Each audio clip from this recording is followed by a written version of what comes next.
우리에게 주는 하나님의 말씀을 봅니다. 역대하 36장 1절에서 10절. 역대하 36장 1절에서 10절입니다. 구약성경 708면에 있습니다. 역대하 36장 1절에서 10절까지. 자, 우리 한 절씩 교독합니다. 그 땅의 백성이 요시아의 아들 여호아하스를 세워 그의 아버지를 대신하여 예루살렘에서 왕으로 삼으니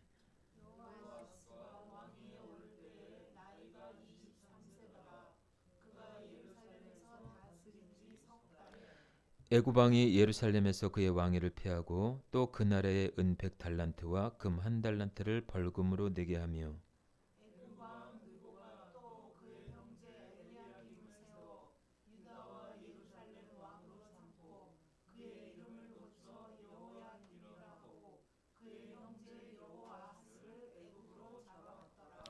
여호야김이 왕에 오를 때의 나이가 25세라 예루살렘에서 11년 동안 다스리며 그의 하나님 여호와 보시기에 악을 행하였더라.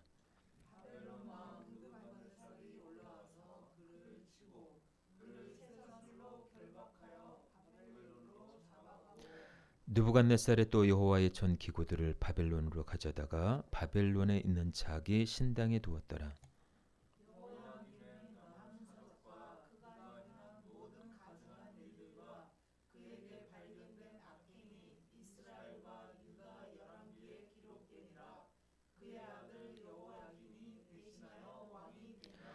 여호야긴이 왕이 오를 때의 나이가 8세라 예루살렘에서 석 달 열흘 동안 다스리며 여호와 보시기에 악을 행하였더라.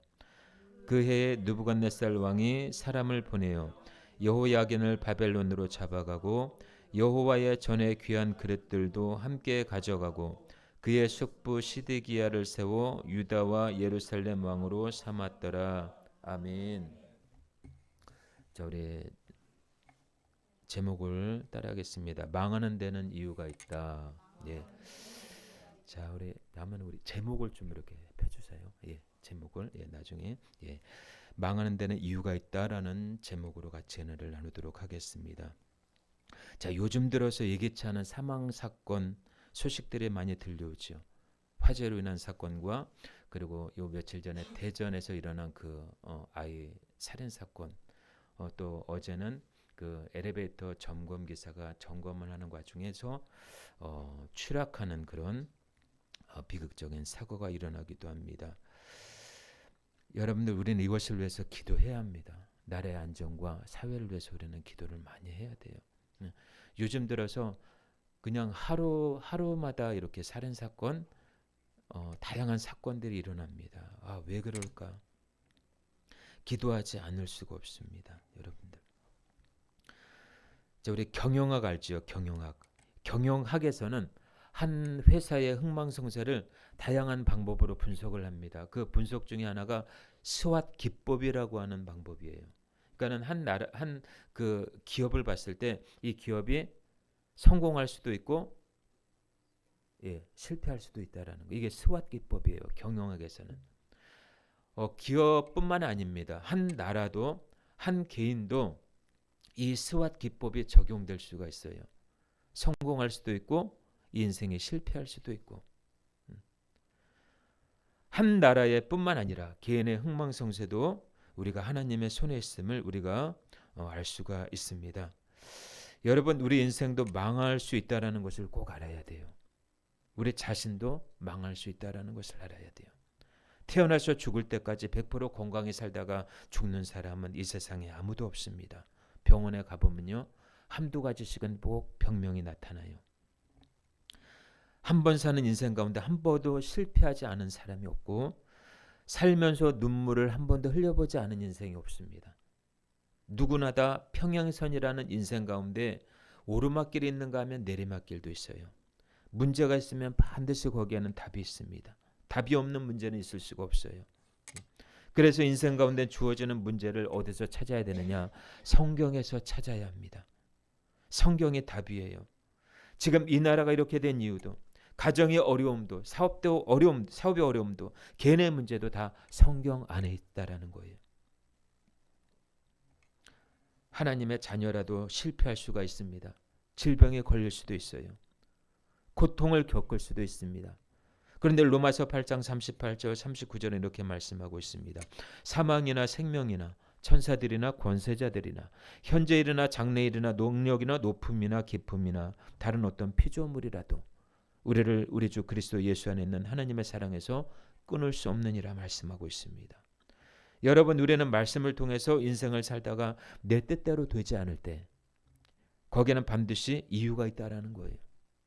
지금도 여전히도 흥망성쇠의 이유가 하나님께 있다라는 것을 알고 살아갈 수 있는 저와 여러분들이 되시기를 주님의 이름으로 축원합니다.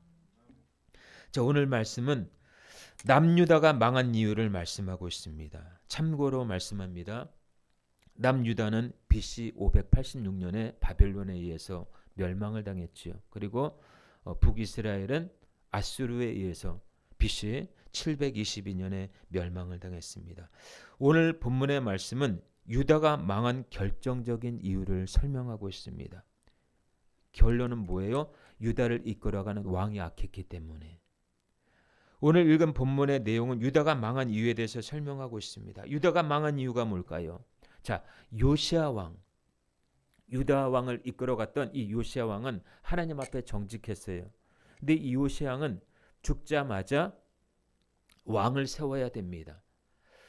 왕을 세워야 되는데 어쩐 일인지 첫째 왕 요하난을 세워야 되는데 요하난 왕을 세우지 않고 여호아스를 세웁니다. 넷째 왕을 세워요.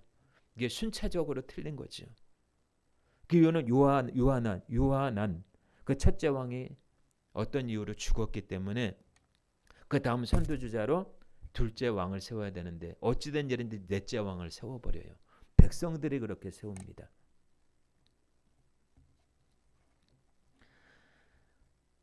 자, 그래서 이 여호아스를 세우긴 세우는데 이 여호아스의 그 왕이 한 3개월밖에 통치 기간이 되지 않아요. 그 이유는 뭐냐면은 갈그미스로 올라갔던 애굽 왕 느고가 왕을 교체합니다. 왕을 교체를 해요. 자, 자연스럽게 여호아스는 폐위가 되죠. 그렇죠? 그리고 자연히 둘째 아들 엘리야김이 왕위에 오릅니다. 애굽 왕 느고라는 사람이 엘리야김을 왕으로 세우면서 그 이름을 바꿔버려요. 여호야긴으로 바꿔버립니다. 자, 고대 사회에서는요, 이름을 짓는 사람은 이름을 지어준 사람에 대해서 소유권을 주장할 수 있어요. 그러니까 애굽 왕 느고의 입장에서는 유다 왕 엘리야김을 세웠잖아요. 그 말은 뭐예요? 이름을 바꿨다라는 건 뭐예요? 여호야긴으로 세웠는데 너는 나의 소유물이라는 거예요. 응? 너는 나의 속국이 될 거야. 그러니까 늘 이 애굽 왕 밑에서 지배를 받아야만 하는 이 유다 왕국 얼마나 비참합니까? 그렇지 않아도 이 독립국가를 원했던 이 유다 왕국의 입장에서는 굉장히 위기예요. 그래서 정말로 어떻게 할 수가 없습니다. 바벨론과 애굽 사이에서 요동칠 수밖에 없습니다. 이 결과가 왜 그렇습니까? 하나님을 배반하고 다른 신을 섬겼기 때문에 주어지는 징계라는 거예요. 만일 유다가 이 상황을 하나님께 돌아가는 기회로 삼았다면 아마 반전될 수 있을지 모릅니다. 어리석게도 여호야김과 그 뒤를 이은 아들 여호야긴, 시기드기야 모두 애굽과 바벨론의 사이에서 줄타기를 하는, 그야말로 그 나라를 유지하려는 생각밖에 없었어요. 하나님을 경외하기보다도 어떻게 하면 이 나라를 유지할 수 있을까만 고민하고 있었던 거예요. 결국 유다는 시드기야 왕을 끝으로 멸망을 당하고 말지요. 자, 오늘 본문에 여호야김이 이제 유다 왕으로 세워졌는데 이 여호야김은 하나님을 두려워하지 않았습니다. 자, 여기서 유다는 정말 멸망할 수밖에 없던 그 이유를 성경은 자세하게 설명해 주고 있습니다. 지금 현재 유다 왕이 누구예요? 유다 왕 여호야긴, 나이가 어린 여호야긴이에요. 아버지 여호야김이 하나님 앞에 정직하게 행동했다면 아들 또한 그렇지 않았을 거예요. 좋은 것이 대물림돼야 되는데 악한 모습들이 대물림된다라는 것은 이 가정이 얼마나 하나님의 진노 아래 있는지를 면밀히 보여주고 있습니다. 누구나 할 것 없이요. 하나님의 말씀을 무시하고 우상을 섬기면 개인이나 국가나 멸망할 수밖에 없다라는 것을 말씀을 통해 보여주고 있습니다. 여러분들 이 교만은 패망의 선봉이에요. 잘 나갈 때도 조심해야 되겠지만은 세상을 살아가면서 자칫 영적인 잠을 자지 않도록 조심해야 합니다. 생활이 바쁘다는 이유로 세상 일에 너무 빠지면 우리의 영이 둔해질 수가 있습니다. 영이 둔해지면요, 하나님 앞에 민감할 수가 없어요. 자연히 은혜 가운데 사는 삶이 아니라 고통과 불행 속에 인생을 패망하는 삶을 살게 됩니다. 오늘 유다의 모습이 바로 그것입니다. 처음에는 잘 출발했다가 하나님을 멀리하고 우상을 숭배하다 보니까 백성들이 떠나가지요. 거기다가 왕이 바뀌는 현상까지 일어납니다. 여러분, 왕이 바뀐다라는 건 뭐예요? 그 나라에 위기가 왔다라는 것입니다. 자연이 뭐 발전할 수 있기 위해서 왕을 바꾸기도 하지만 대부분 그렇지가 않아요. 백성들의 마음이 들지 않으면 바꾸는 거거든요. 그런데 백성들이 뽑은 그 왕, 그 왕을 패망한다라는 것은 있을 수가 없는 거예요. 다른 왕이 바꿔버린다 있을 수가 없는 거예요. 왜? 국민들이 뽑았기 때문에.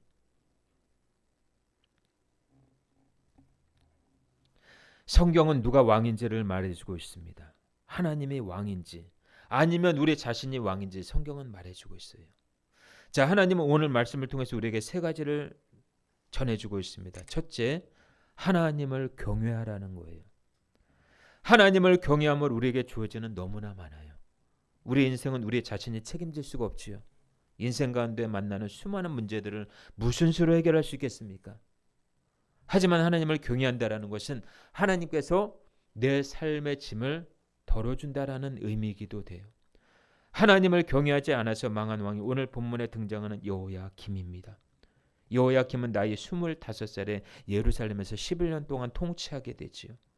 하나님 보시기에 악한 일을 저지릅니다. 백성들 놀라고 무상을 성비하게 하고 심지어 하나님의 말씀을 폐기까지 하는 교만한 왕이에요.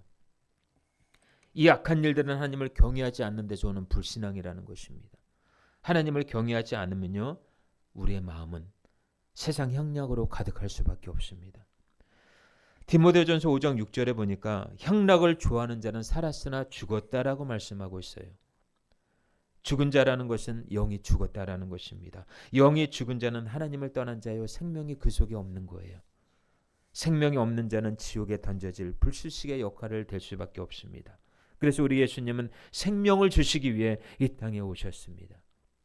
예수님을 사랑하는 것이 하나님을 경외하는 것입니다. 할렐루야. 이 경외하다라는 것은 히브리어로 뭐라 그래요? 이르아라고 합니다. 이것은 두렵고 떨림으로 그 법들을 준수하다라는 의미입니다. 그리고 존경함으로 받들다, 이 말이 경외하다라는 뜻이에요. 여러분, 우리가 하나님을 두려워할 때 세상은 우리를 두려워할 것입니다. 세상이 우리 앞에 항복할 것입니다. 예수님께서 이미 부활하셨기 때문에, 승리하셨기 때문에 우리는 상황과 형편을 보며 좌절하지 않는 이유가 바로 그거예요.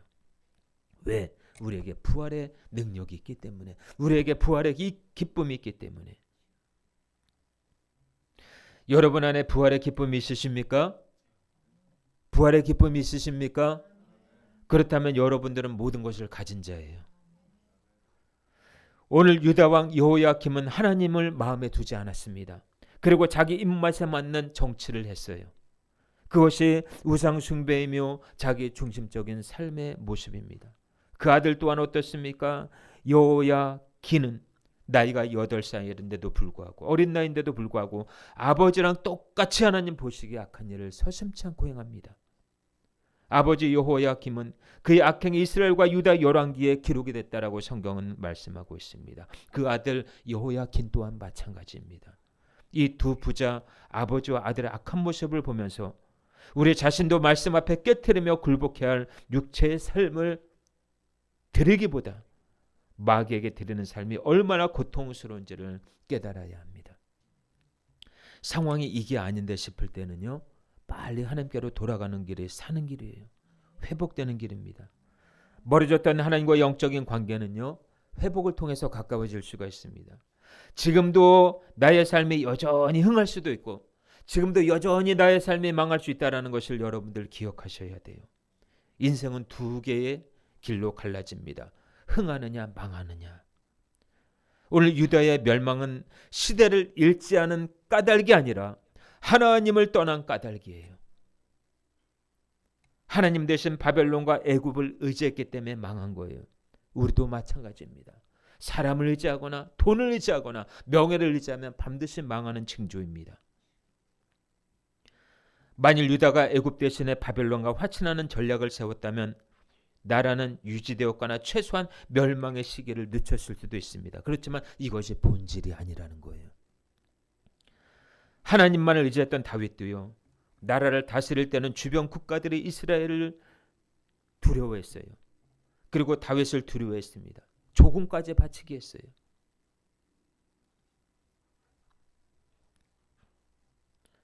결국 순간 하나님을 잊어버리니까 주변 국가들의 지배를 받게 되죠.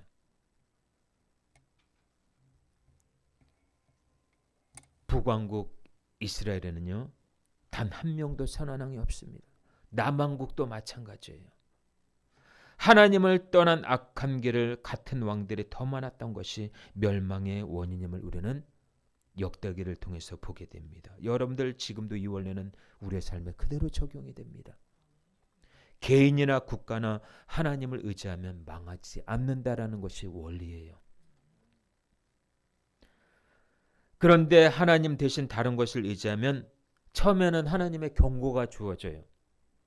경고가 주어짐에도 불구하고 기울이지 않으면 이제는 경고 대신 징계가 나갑니다. 징계 가운데서도 듣지 않으면 멸망이에요. 그러니까 경고, 징계, 멸망, 이 순서예요. 하나님께 붙어있는 가지는 든든히 설 것이지만 하나님으로부터 떨어진 가지는 불쏘시개의 역할로 사용할 수밖에 없습니다. 패망의 원인은 뭐예요? 하나님을 떠났기 때문에. 시편 50편 22절은 말씀합니다. 하나님을 잊어버린 너희여, 이제 이를 생각하라. 그렇지 않으면 내가 너희를 찢으리니 건질 자 없으리라. 아멘. 무엇을 생각하라는 거예요? 내가 실패한 원인, 내가 어렵고 힘든 원인을 세상에서 찾지 말라라는 거예요. 하나님 안에서 찾으라는 거예요. 그러므로 여러분들 하나님을 떠나지 말아야 돼요. 교회를 떠나지 말아야 돼요. 교회는 하나님의 말씀으로 양육받는 곳이고 내 영혼이 건강하게 생활할 수 있도록 가르침을 받는 곳이에요.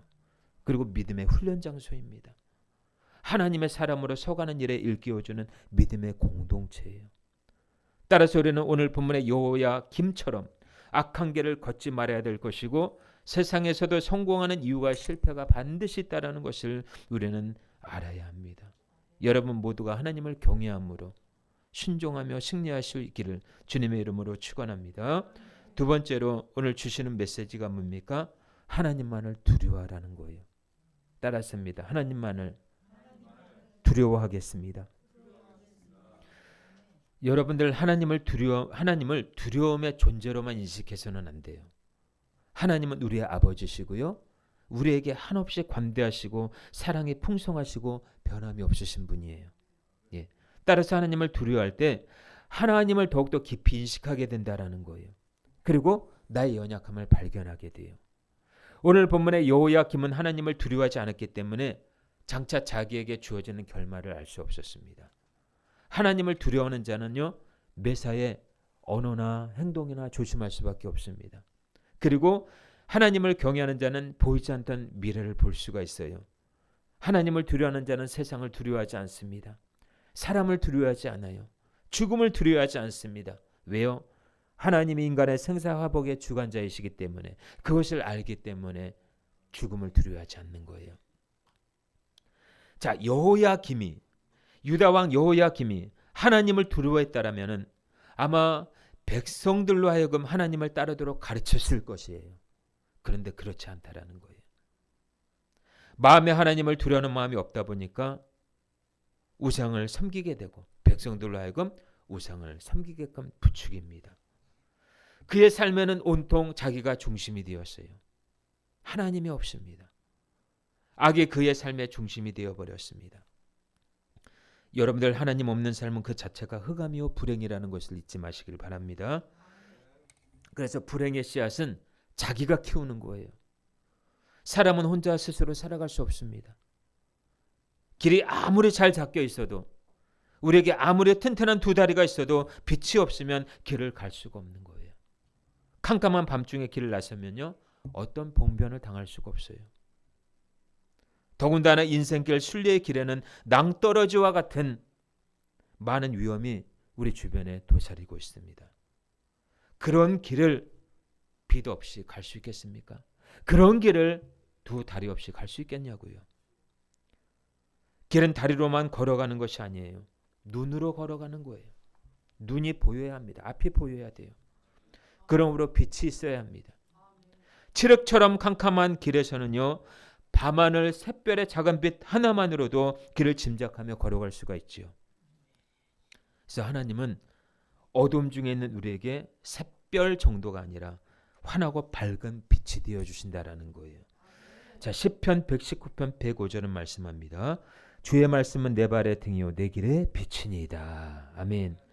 하나님이 우리와 함께할 때 우리에게서 어둠은 사라지고 밝은 빛 가운데로 나갈 수가 있는 거예요. 등불이 되어주시는 주님이시기에 오늘도 그분은 우리에게 말씀하십니다. 내가 너의 안내자가 될 것이라. 내가 너의 빛이 될 것이라. 성경에 좋은 기록으로 남은 왕이 있고요, 악한 일로 기록된 왕이 있습니다. 여러분들, 저와 여러분들은 어떻게 해서든지 하나님 앞에 선한 자로 인정을 받아야 돼요. 믿음 있는 자로 인정을 받아야 돼요. 왜요? 신앙은 믿음과 연결되기 때문이거든요. 믿음을 강화시키기 위해 때로는 우리는 많은 희생이 요구되기도 합니다. 그래서 여러분들 영적인 성장은요, 그냥 이루어지지 않아요. 자꾸 자기 자신을 돌아보면서요, 무엇이 잘못됐는지 하나님 앞에 은혜를 구하면서 자기 자신을 자꾸 채찍질하는 거예요. 그러면서 주님 앞에 자신을 돌아보면서 기도하면서 하나님의 음성 듣기를 게을리하지 말아야 돼요. 왜요? 우리의 믿음이 연약해지는 순간 마귀의 타겟트가 될 수 있기 때문에, 마귀의 밥이 될 수 있기 때문에, 마귀가 가져 놀기에 가장 적합한 장난감이 될 수 있기에. 오늘 본문의 유다 왕도 그렇고요, 유다도 그래요. 유다 왕도 하나님을 경외했더라면 나라의 판도가 바뀝니다. 그런데 하나님을 경외하지 않다 보니까는 애굽 왕 느고에 의해서 속국이 되잖아요. 여러분들, 한 나라에 그 나라뿐만 아니라 주변 국가들로 말미암아, 믿지 않는 주변 국가들로 말미암아, 믿지 않는 왕으로 말미암아 하나님의 택한 백성이, 하나님의 택한 나라가 속국이 되면 되겠습니까? 되면 안 되겠지요. 하나님을 믿는 사람이 믿지 않는 자들의 속국이 된다라고 한번 생각해 봅시다. 어떻게 되겠어요? 하나님의 자녀는요, 믿지 않는 사람들을 다스려야 되고 믿지 않는 세상을 다스려야 될 권한이 있는 거예요. 그는 오늘 본문의 이 유다 왕국 전체가 다 멸망하는 그 이유는 뭐예요? 하나님을 경외하지 않았기 때문에.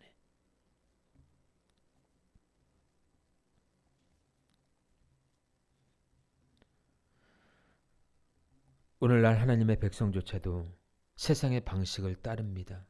자기의 소견에 오른 대로 세상을 살아가지요. 여러분들, 성도의 본질이 뭡니까? 하나님을 의지하는 거예요. 하나님을 경외하는 거예요. 예수를 믿는 순간 세상의 법, 좋아하는 것들을 하나하나씩 끊어가는 거예요. 네. 그리고 세상 속에서 근심 걱정 가운데 있는 것보다 그것을 가지고 하나님 앞에 나아가는 거예요. 그것이 하나님을 경외하는 자의 표상입니다. 우리가 하나님을 의지할 때면 반드시 멸망은 우리에게 오지 않아요. 세상을 의지하면 반드시 망합니다. 그래서 우리 자신의 유익을 위해 쫓는 삶이 아닌 하나님의 은혜를 구하는 삶이 되어야 하고요, 육체를 만족하게 하는 삶보다 영혼의 만족을 위하여 삶을 살아가는 저와 여러분들이 될 수 있기를 축복합니다. 여러분들, 우리 육체의 삶은 잠깐이에요. 하지만 영혼을 위한 삶은 영원한 천국의 삶과 연결이 됩니다. 육체를 위한 삶을 살다 보면요, 어느 순간 불행과 고통이 우리의 삶의 기반이 될 수가 있습니다. 그러나 하나님을 위한 삶은요, 기쁨과 감사가 넘칠 뿐만 아니라 매일매일 기적을 맛보며 사는 삶이기도 합니다. 여러분, 성경에는 수많은 인물들이 등장을 하지요. 하나님을 경외하는 사람, 하나님을 경외하지 않는 사람, 하나님 앞에 선한 왕, 하나님 앞에 악한 왕. 우리 인생도 마찬가지예요. 하나님 앞에 의로운 자가 있고 악한 자가 있습니다. 성경에서 악인은 무엇입니까? 하나님을 경외하지 않는 자를 가리켜 악인이라고 얘기하고요. 하나님을 경외하는 자를 가리켜 의인이라고 얘기합니다. 하나님을 두려워하기 때문에 함부로 말하지 않고 함부로 행동하지 않는 거예요. 그러나 그 마음에 하나님을 두려워하는 마음이 없는 사람은요, 교만하기 짝이 없습니다. 교만하기 때문에 자기가 원하는 대로 행동하게 되는 거예요. 자, 그래서 인생이 망하는 이유는 반드시 있다라는 것을 여러분들 머리에 각인시키시길 바랍니다. 그래서 하나님은 인생이 망하는 이유가 반드시 있다라는 것을 설명해 주고 있습니다. 하나님을 경외하지 않는 자를 가리켜 그를 악하다라고 주님은 이렇게 얘기하고 있어요.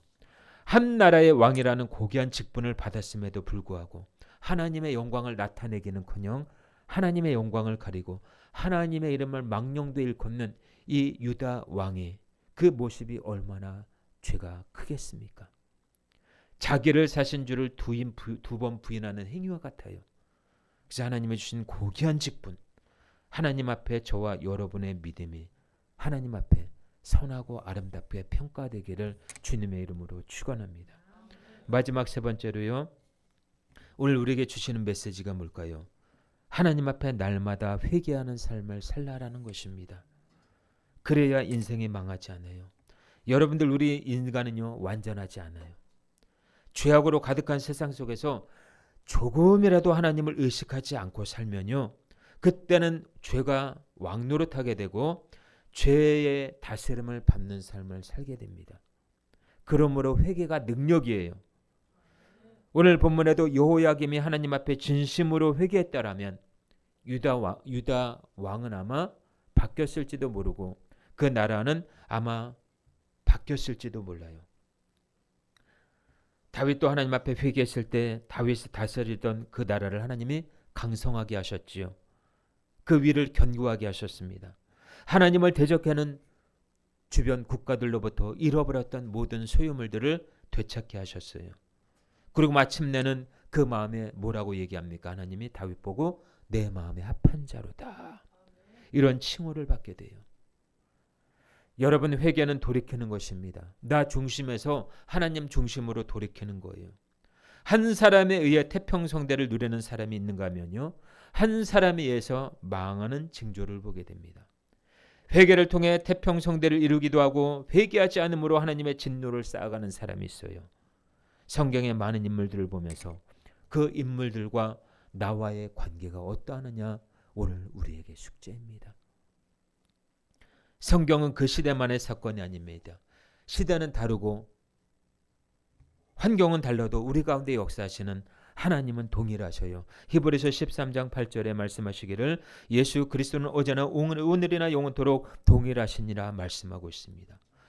위에 유다왕 여호야김과 그 아들 여호야긴의 모습을 보면서 나도 세상을 살면서 하나님 앞에 악한 자가 되지 말아야지. 성령님을 근심케 하는 일이 없어야 되는데 고백하면서 끊임없이 자신을 채찍질하며 나아가는 그런 은혜가 있기를 축복합니다. 그래서 우리 자신이 늘 성령의 이끌림 받는 삶을 살아야 돼요. 그래서 거룩한 신부, 깨어있는 신부로서 남은 인생을 준비하며 살아갈 수 있기를 주님의 이름으로 축원합니다. 자, 말씀을 정리합니다. 여러분들, 우리는요, 하루하루 하나님 앞에 순간순간 평가받는다라는 사실을 꼭 기억하시길 바랍니다. 누가 우리 인생을 대신 살아주지 않아요. 우리 인생에 살고 죽는 것은 하나님의 손에 달려 있습니다. 하나님만을 경외할 수 있기를 바랍니다. 하나님 앞에 늘 회개하는 삶을 살 수 있기를 바랍니다. 하나님을 두려워하는 자가 겸손한 자이고 모든 것을 가진 자예요. 하나님을 경외하는 자가 모든 것을 아는 자입니다. 하나님 앞에 회개하는 자가 모든 범사에 좋은 것을 취할 수가 있습니다. 이 세 가지를 꼭 기억하셔서 여러분의 인생 가운데 놀라운 축복의 대로가 펼쳐지시길 주 예수 그리스도 이름으로 축원합니다. 아멘. 오늘 말씀 붙잡고 우리 같이